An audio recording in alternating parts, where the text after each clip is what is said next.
저는 교회 다니면서 참 여러 가지 활동을 많이 했습니다. 성극대회 특히 잘 나갔어요. 중학교 때인가요? 부산 시내에서 성극대회를 열었었어요. 거기 보면요, 주인공이 말입니다, 예수님을 믿어요. 예수님을 믿으면은 주변에서 나쁜 친구들이 와가지고 야, 너 교회 다니냐?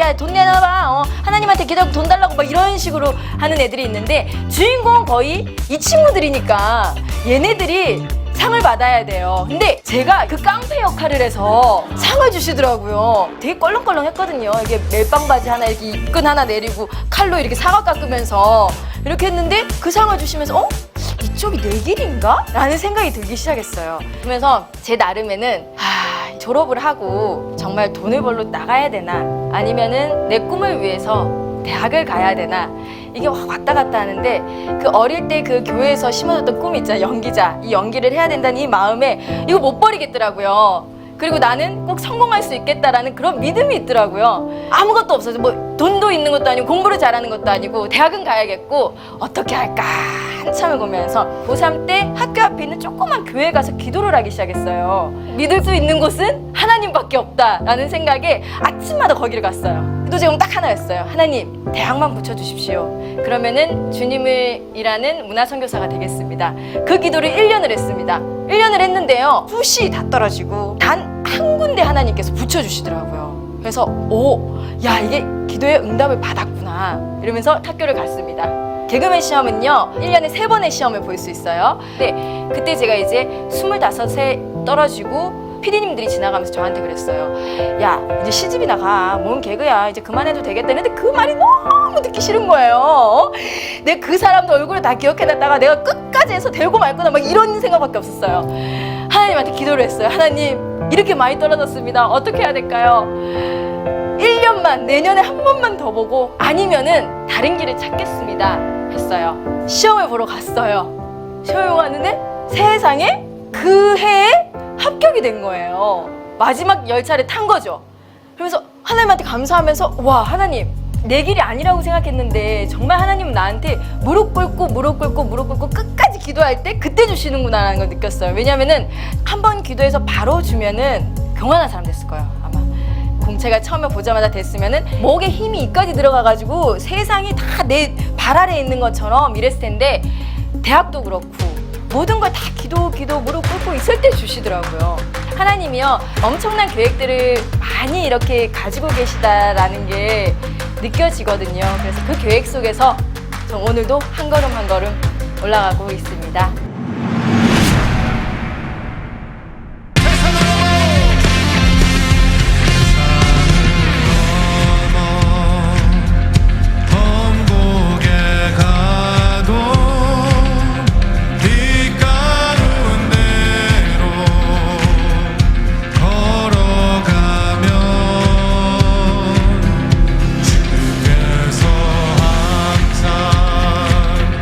지키시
믿음으로 그들은 홍해를 육지같이 건넜으나 애굽 사람들은 이것을 시험하다가 빠져 죽었으며 믿음으로 7일 동안 여리고를 도우니 성이 무너졌으며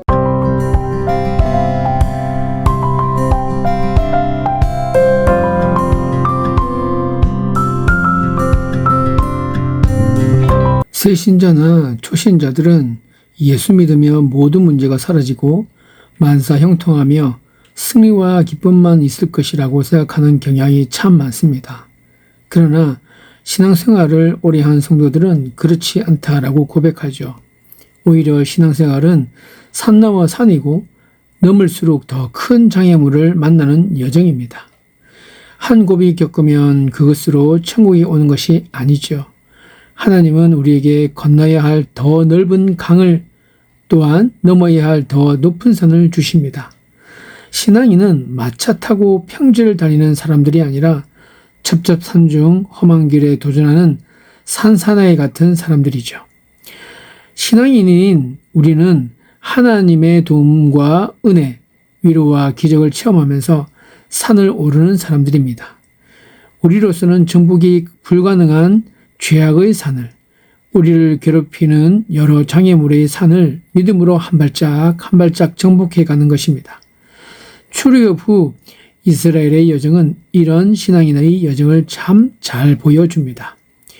그런 의미에서 히브리서 11장 30절은 이스라엘이 여호수아를 따라 기적적으로 요단강을 건넌 후에 난공불락의 초롱성인 여리고성을 믿음으로 무너뜨리고 가나안 땅을 점령하는 사건을 보여주고 있습니다. 믿음으로 7일 동안 여리고를 도우니 성이 무너졌으며 고대 기록에 의하면 이 당시 성들의 성벽은 마차 2대가 나란히 지날 수 있을 정도로 넓었다고 합니다.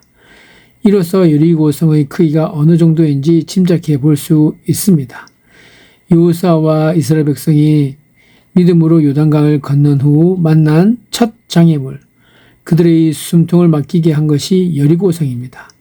이 성이 가나안 땅 입구에 딱 버티고 서 있었죠. 가나안은 하나님의 말씀대로 젖과 꿀이 흐르는 약속의 땅입니다. 하나님은 그 땅을 점령하라고 말씀하셨죠. 그런데 점령하려는 그 땅 입구에 이 엄청난 여리고성이 딱 버티고 있었습니다.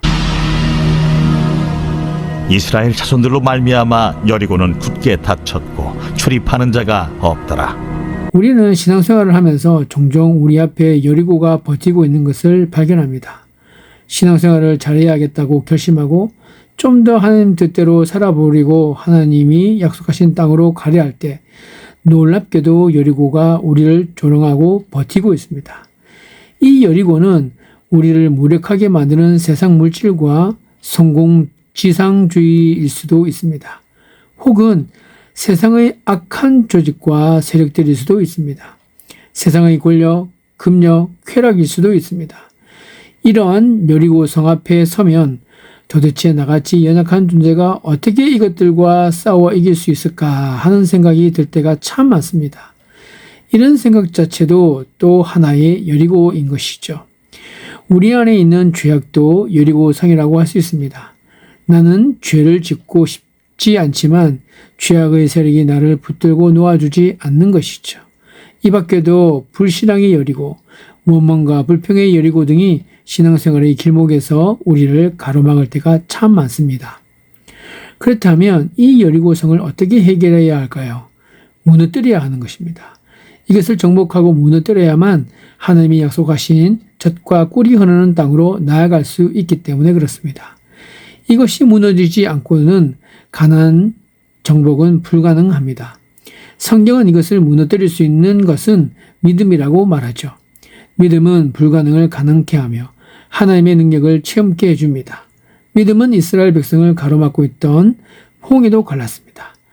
여리고성을 무너뜨렸습니다. 믿음으로 그들은 홍해를 육지같이 건넜으나 애굽 사람들은 이것을 시험하다가 빠져 죽었으며 믿음으로 7일 동안 여리고를 도우니 성이 무너졌으며 그런데 히브리서 11장 29절과 30절 사이에는 무려 40년이라고 하는 세월의 단절이 있습니다. 29절에서 30절로 넘어가는데 여러분 40년이 걸렸어요. 이것은 어떤 40년입니까? 이스라엘 백성이 믿음으로 홍해를 건넜습니다. 그러나 홍해를 건너고 나서 환경의 어려움에 직면했죠. 먹을 물이 없었고 먹을 것과 잠잘 곳과 입을 옷이 없었습니다. 이런 환경의 고난에 부딪혔을 때 그들은 하나님의 뜻을 깨닫지 못하고 원망과 불평과 반항을 일삼으면서 하나님께 대한 불신앙으로 우상 숭배를 자행했습니다. 그래서 그들은 40년이라고 하는 기나긴 고통의 세월을 대가로 치러야만 했죠.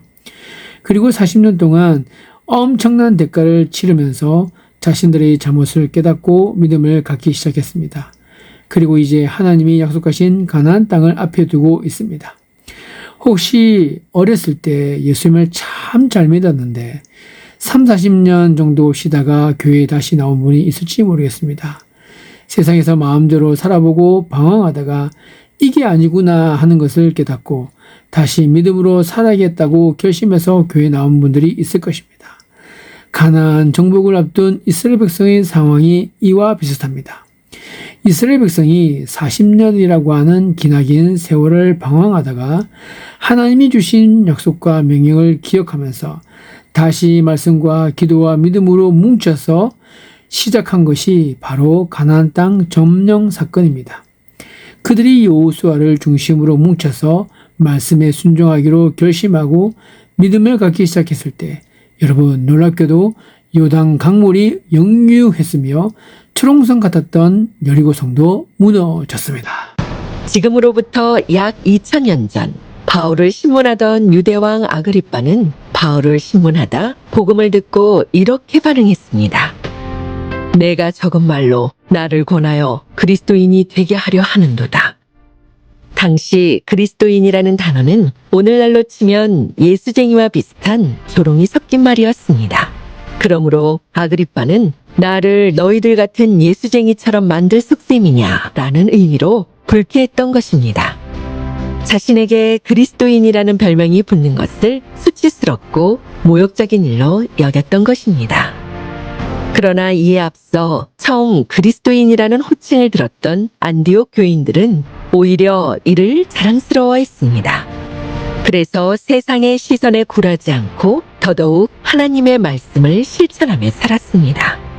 성경에는 그리스도인이라는 단어가 총 3번 등장하는데 모두 하나님을 위해 고난을 당하고 전도를 하는 말씀에 사용되었습니다. 주후 313년 콘스탄틴 대제가 국교를 그리스도교로 정한 것은 이런 그리스도인의 노력과 헌신의 열매였습니다.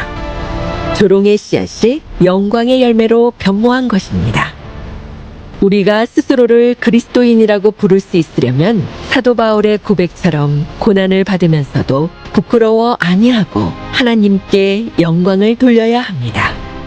안디옥 교회 성도들처럼 세상 사람들이 손가락질한다 해도 믿음을 버리지 말고 더욱 열심히 전도해야 합니다. 그러므로 너희는 하나님의 택하신 거룩하고 사랑하신 자처럼 긍휼과 자비와 겸손과 온유와 오래 참음을 옷 입고 함께 기도합시다. 주님, 죄가 만연한 세상 속에서 거룩한 주님의 이름을 부끄러워하지 않는 당당한 그리스도인으로 살아가게 하옵소서. 매일 예수의 이름을 자랑하고 높이며 많은 이들을 옳은 길로 돌아오게 하는 복음의 길, 진리의 길을 힘써 걸어가게 하옵소서. 주님이 주신 땅으로 한 걸음씩 나아갈 때에 수많은 적들과 견고한 손이 나를 두렵게 하지만 주님을 신뢰함으로 주님을 의지함으로 주님이 주시는 담대함으로 큰 소리 외치며 나아가네. 이 산들이 내